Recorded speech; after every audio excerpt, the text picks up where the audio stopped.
The United States has suffered the indignity of invasion only rarely in its history. During the War of 1812, British troops overran Washington, D.C. and actually set fire to the White House. But for more than a century, no one else dared to trespass until the morning of December 7th, 1941. In the end, Japan paid dearly for its ambition, and American armed forces avenged their shame at being caught unawares.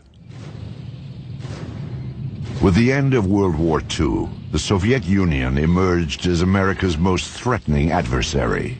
The Soviet detonation of an atomic bomb in 1949 and the sheer size of its armed forces kept the United States military in a perennial state of alert. In July of 1952, during the administration of Harry Truman, Washington, D.C. appeared to be the target of airborne intruders. But the prowlers weren't Soviet fighter planes. They seemed to be UFOs. Perhaps the most important sighting of all time was the so-called Washington merry-go-round. On two weekends in 1952, July 19 and 20, and July 26 and 27, UFOs were tracked by radar and seen by numerous individuals over Washington, D.C. and its environs. People at Andrews Air Force Base and at Washington National Airport went outside and could actually see objects in the sky that matched positions of blips on the radar scopes. And the net result of it was, for a couple days there, UFOs seemed to have had their way over the skies of Washington.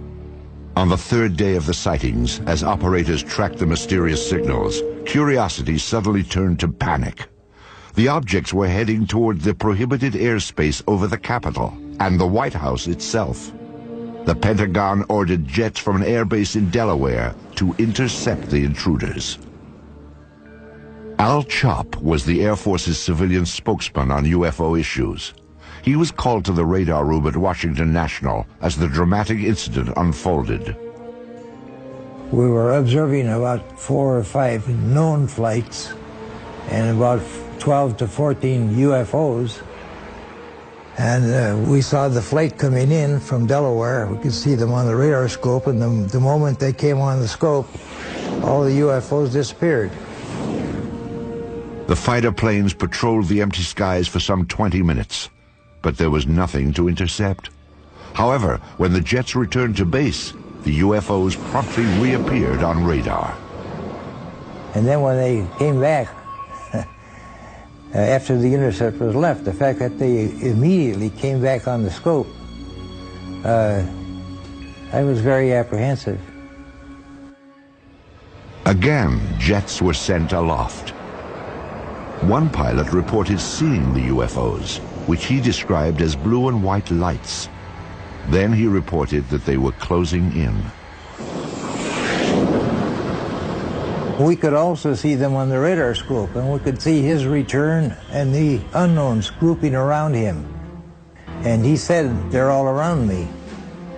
And then he said later on, "What shall I do?" Well, what could we tell him? After a few minutes, the UFOs pulled back and then disappeared. The standoff was over. However, the extended episode had stunned the nation. That sighting has never been adequately explained.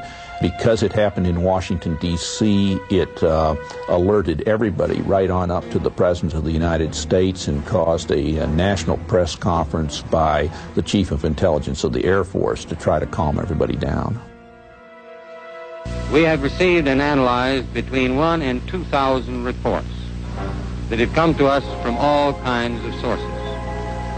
Of this great mass of reports, we have, as of date, come to only one firm conclusion, and that is that it does not contain any pattern of purpose or of consistency that we can relate to any conceivable threat to the United States. General Sanford went on to explain that the sightings were merely an atmospheric anomaly, an inversion layer. Radar signals had bounced off this layer and picked up ground images of cars and buildings. Somehow, experienced radar operators at 3 different locations had misidentified them as UFOs.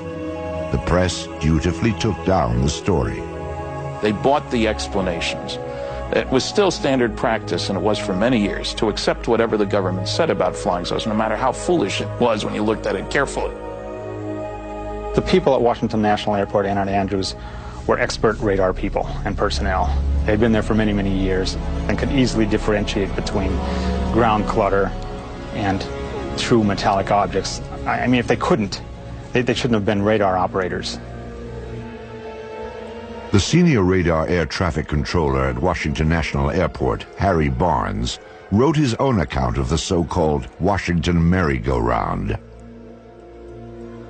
He describes the objects as making right-angle turns, as hovering, as reversing their course and moving back upon their path. One radar tracked the objects as moving at approximately 7,000 miles per hour. He had never seen objects maneuver like this in his years of being over a radar scope. He didn't know what they were. There were a few others who did not believe the objects were simply a product of unusual weather conditions. At that time, I was convinced that these things were interplanetary machines of some kind, mainly because of what happened that night in the radar room at Washington National Airport. I'm convinced that those objects were real. We don't know what they are, and we don't know where they come from, but they are there. Of course, it's entirely possible that the military didn't really believe its own explanation of the UFOs. No fighters could catch up with these things, and they outmaneuvered the best that the military had to throw at them. Obviously, the people who were in charge of Air Force projects and Air Force intelligence at this time were not idiots. They were very, very smart people, as they are today. And I think they probably thought, once they appeared on Washington, oh my God, this is the holiest of holies. Now they're hovering around the White House and the Capitol. What can we do? Well, the answer turned out to be that they could do absolutely nothing. But it probably had to provoke a whole lot of consternation in the official quarters. But I can't believe that they wouldn't have been interested in, at some level, trying to find out what is going on. It's a national defense concern. There was a technical report that said it's the most classified subject in the United States, even more so than the H-bomb. That's going pretty far. That's taking it very seriously.